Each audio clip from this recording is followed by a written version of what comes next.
So, first of all, I would like to say Assalamu Alaikum. Greetings from India. India, I know, has figured in a lot of lectures. It seems it has this transformative power.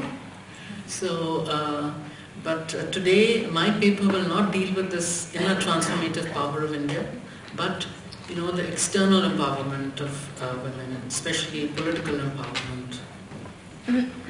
And before I begin, I would like to thank Dr. Nahid Anga, Dr. Sharon Mejeris, and Dr. Alia Rafi for inviting me to this conference. It is indeed an honor.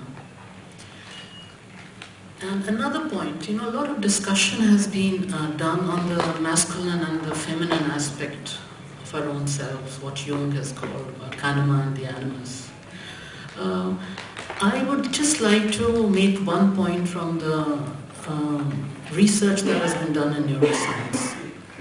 It has been observed that the left and the right side of the brain is very well connected in women. The corpus callosum is more highly developed in women vis-a-vis men.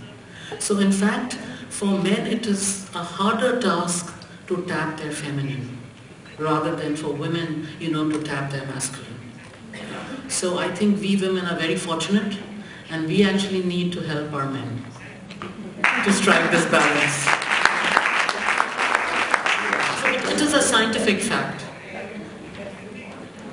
Okay, I'm going to now come down to my paper.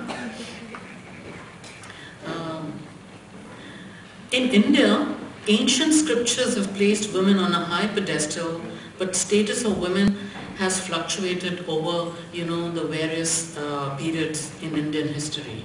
So if we look at the old times, the Vedic times and the pre-Vedic times, women really enjoyed great freedom and a lot of power, and we had a lot of educated women like Maitreya and Gargi. Then the status of women declines in the late Vedic period. In the medieval period, again, it further deteriorates till we arrive at the colonial period. That is when, we find that for our freedom struggle, Mahatma Gandhi, he calls out to women, and that's for the first time when women participate in the political struggle en masse. So this actually brings Indian women out into the public sphere, and which gives them an identity, a political identity as well. But historically, I would like to mention that we've had a lot of women who have played a very significant role in Indian politics. For example, in 1917, Sarojini Naidu had joined a delegation of women to meet the Viceroy to demand suffrage for women. In 1919, Madras became the first province to allow women's franchise. Even though you find that in Britain it was only in 1928 that the women were given franchise, and that also on the condition of education and property. By then, a 41-year-old medical doctor, Muthu Lakshmi Reddy, had become the first Indian woman to become a member of the Legislative Council in Madras in 1927. In 1925, Sarojini Naidu became the president of Congress Party, and then we know that we've had several women members of parliaments during that time. Nehru's sister was the ambassador to the UN, Vijay Lakshmi Pandit.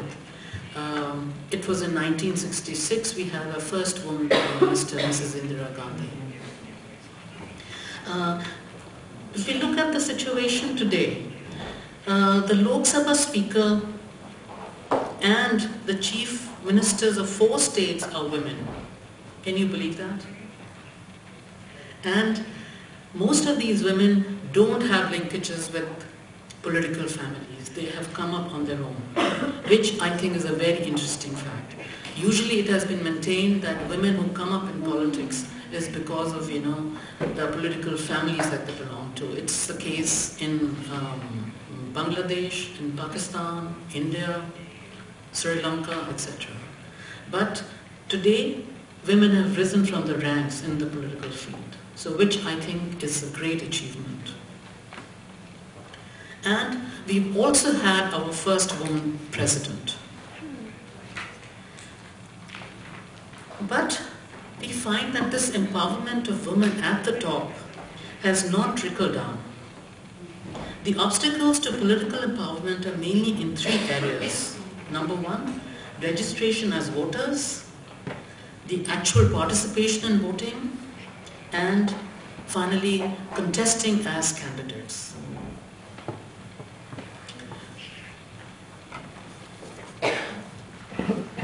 According to the World Economic Forum, Gender Gap Index, this is in 2014, India ranks 15th out of 142 countries in regards to women's political empowerment.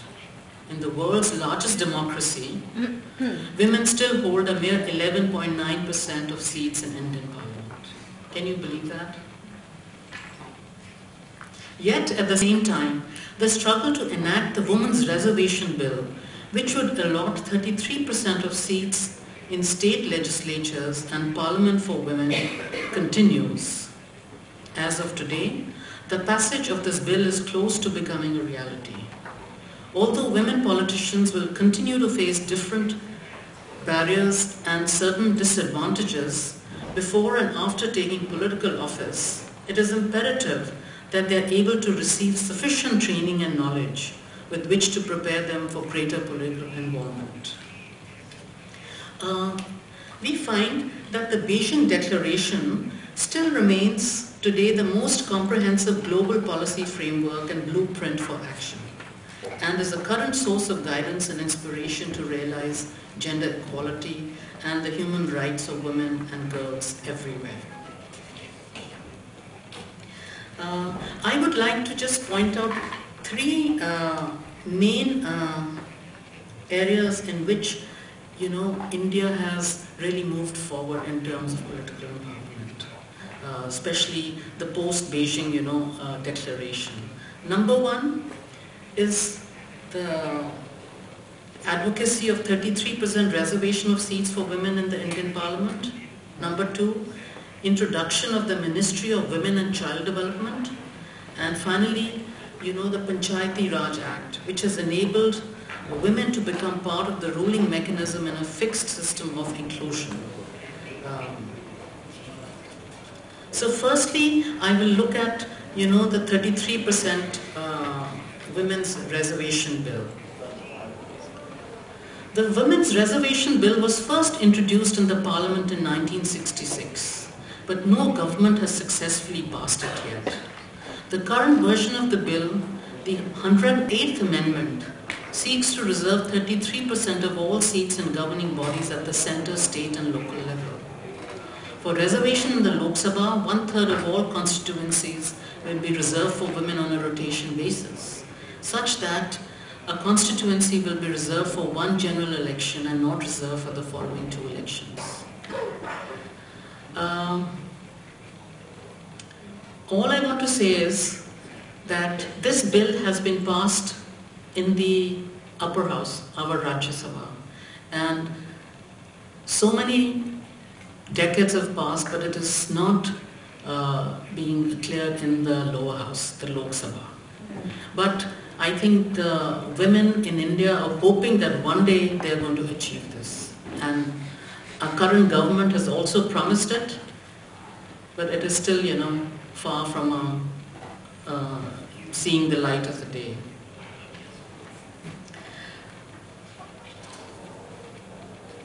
Studies have shown that women in these rural areas of India have advocated collective and grassroots solutions to local problems. And this you can find out in the village councils, which is the Panchayati Raj. 33% of women are very much part of these village councils today. This is an experiment which has succeeded, to a great extent. And women have emerged as local leaders. I think this is where we really need to celebrate the woman power in India today. I don't know, are you familiar with the Panchayati Raj, or do you have an idea? maybe I can explain a little bit. A panchayat in the traditional sense is a body of 5 elders of the village who help resolve conflict amongst the villages. Yet women and lower castes were not allowed membership of this body. For example, in pre-independence India, legal provisions made it difficult for women to participate actively in politics.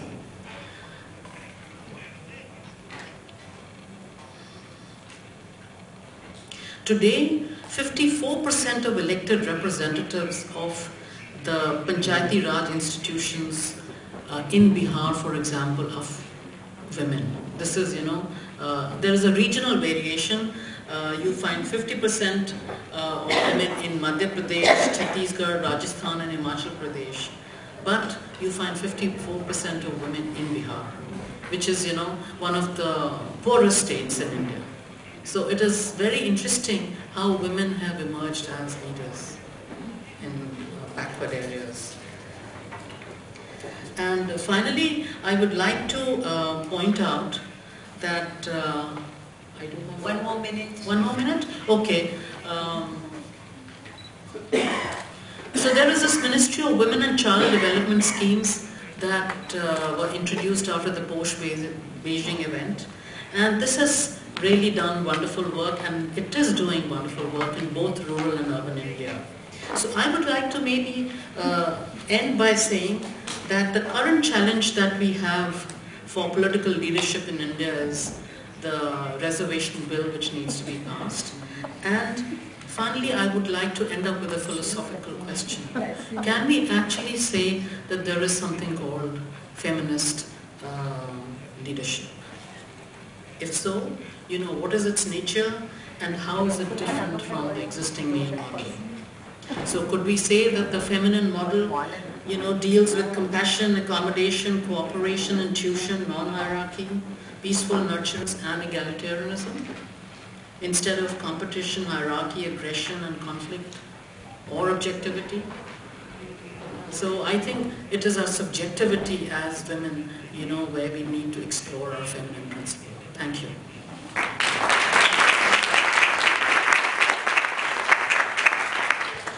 Thank you very much, and thank you for sticking to the time frame. One last speaker before we open the floor for discussion again and questions. And our last speaker is Lovisa Havdalin, and she's a human rights educator with a master's degree in political science. She'll be speaking about future-style leadership and education.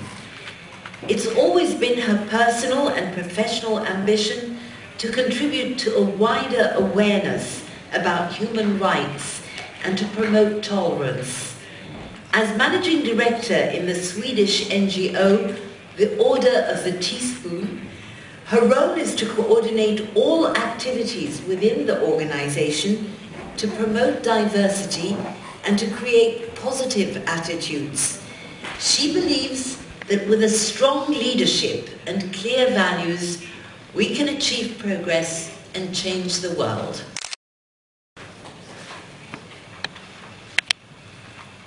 Thank you.